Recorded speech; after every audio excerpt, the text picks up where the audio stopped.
Hello मेरे प्यारे viewers, कैसे हैं आप सभी लोग। आशा करती हूँ आप सभी लोग अच्छे होंगे। कहानी के लिए मेरे चैनल को सब्सक्राइब कीजिए, कहानी को लाइक और शेयर ज़रूर कीजिएगा और कहानी कैसी लगी प्लीज़ कमेंट बॉक्स में ज़रूर बताइएगा। कहानी को लेकर कोई भी राय सुझाव वो भी कमेंट बॉक्स में ज़रूर दीजिएगा। तो शुरू करते हैं आज की अपनी कहानी। अरे कमल बाबू, आज आपको ही याद कर रहा था और देखो आपने फ़ोन कर दिया।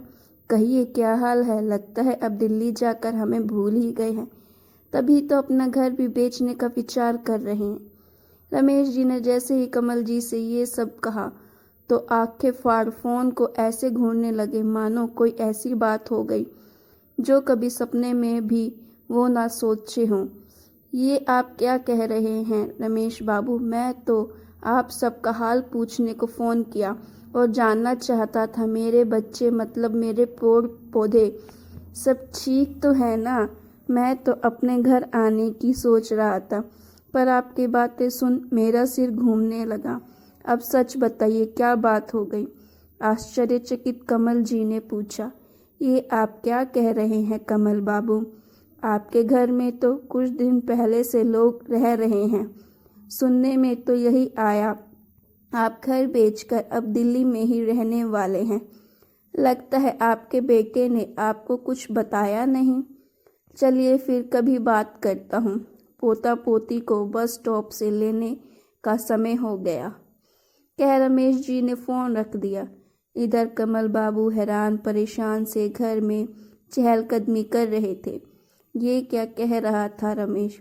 रवि ने मुझे कुछ भी नहीं बताया और घर किराए पर लगा दिया और बेच दिया। ये सब मैं क्या सुन रहा हूँ? कितने जतन से राधा के साथ मिलकर घर बनाया था। राधा ने घर के लिए कितने ख्वाहिशों को ताक पर रख दिया था। मुझे यहाँ आना ही नहीं चाहिए था। ये सब सोचते सोचते उन्होंने यहाँ आने से पहले की बातें एक एक कर याद आने लगी। पत्नी की मृत्यु के बाद जब बेटा सपरिवार आया था तो जाने से कुछ दिन पहले ही बेटे ने कहा था, पापा सोच रहा हूँ अब इस घर का ताला लगा दिया जाए और आप हमारे साथ दिल्ली रहने चलिए। अब माँ भी नहीं है तो यहाँ आप अकेले कैसे रहेंगे? हम दोनों पति पत्नी काम करते हैं, आपके पास यहाँ रहना मुनासिब नहीं होगा, इसीलिए आप हमारे साथ चलिए। रवि ने कमल बाबू से कहा। वो शहर जाना तो नहीं चाहते थे, लेकिन मरते क्या ना करते। पत्नी जो चंद दिनों पहले साथ छोड़कर चली गई। डायबिटीज़ और बीपी के मरीज कहाँ अकेले रहते। सोच बच्चों के साथ समय व्यतीत हो जाएगा। एक ही बेटा है जिसके साथ जाने के अलावा कोई चारा नहीं आया और बेटा कमल बाबू को अकेला छोड़ने को तैयार नहीं था। कमल बाबू अपने कपड़े दवाइयाँ और साथ में धर्मपत्नी की तस्वीर साथ लिए उत्तर प्रदेश के एक जिले से निकलकर दिल्ली चल दिए। दिल्ली में बेटे का 2 कमरों का घर और 5 लोग। रवि, उसकी पत्नी मधु और छोटा बेटा एक कमरे में और उसका बड़ा दूसरे कमरे में दादा के साथ रहने लगा। कुछ दिन ही हुए थे। कमल बाबू को बहुत कोशिशों के बाद भी यहाँ मन नहीं लग रहा था। अपने यार दोस्तों के साथ कॉलोनी में रहने की आदत, उनके साथ बैठकर अपने सुख दुख कहना, पत्नी की आती याद, इन सब से कमल बाबू दुखी रहने लगे थे। वो वापस अपने शहर जाना चाहते थे। आज यही सोचकर हाल समाचार लेने को रमेश जी को फ़ोन किया और साथ ही ये बताने को कि अब वो वहीं रहने आना चाहते हैं। पर रमेश जी की बात सुन वो परेशान हो गए। शाम को ऑफिस से जब बेटा आया, उसे अपने पास बुलाया और बोला, बेटा मैं वापस उस घर जाना चाहता हूँ जहाँ तुमने ताला लगवा दिया था। मेरा मन यहाँ नहीं लग रहा है। जब तक हाथ पैर सलामत है मैं अपनी देखभाल कर लूँगा। जब नहीं कर पाऊँगा तो यहाँ आ जाऊँगा। पर पापा, अब आप उस घर नहीं जा सकते। आपको रहना हमारे साथ ही होगा। वहाँ हम तो साथ नहीं होंगे। घर में कदम रखती ससुर की बात सुन बहू ने कहा, यह भी कौन सा तुम लोग रहते हो? बच्चे भी अपने स्कूल कोचिंग में व्यस्त रहते हैं। एक काम वाली आती है, वो खाना पीना दवा दे जाती है। तुम दोनों कौन सा मेरे साथ ही रहते हो। कमल बाबू क्षोभ व्यक्त करते हुए बोले, ये कैसी बात कर रहे हैं पापा। हम दोनों सुबह और रात आपके साथ तो होते हैं, पर पूरे दिन हम कैमरे से आपको देखकर तसल्ली करते रहते हैं कि आप ठीक हैं। फिर विमला भी तो आपका पूरा ध्यान रखती है। उधर जाने के बाद आप बिल्कुल अकेले हो जाएंगे।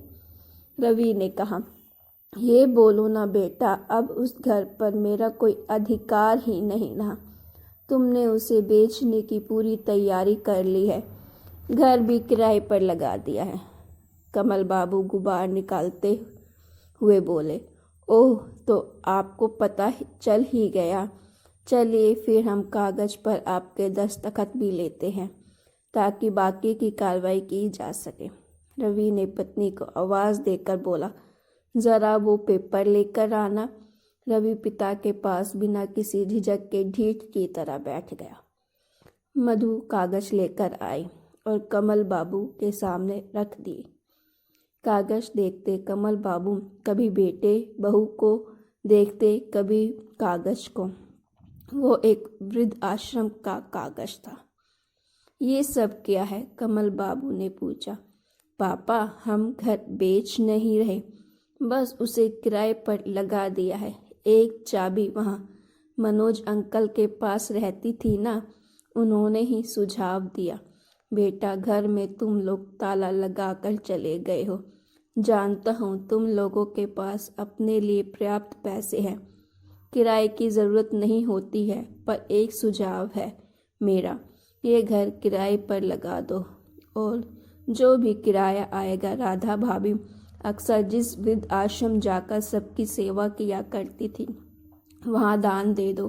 भाभी को भी अच्छा लगेगा और घर पर ताला भी नहीं लगा रहेगा। मैं किसी पहचान वाले से बात करूं अगर तुम बोलो तो, पर तेरा अरियल बाप ना मानेगा, ये भी सोच लेना।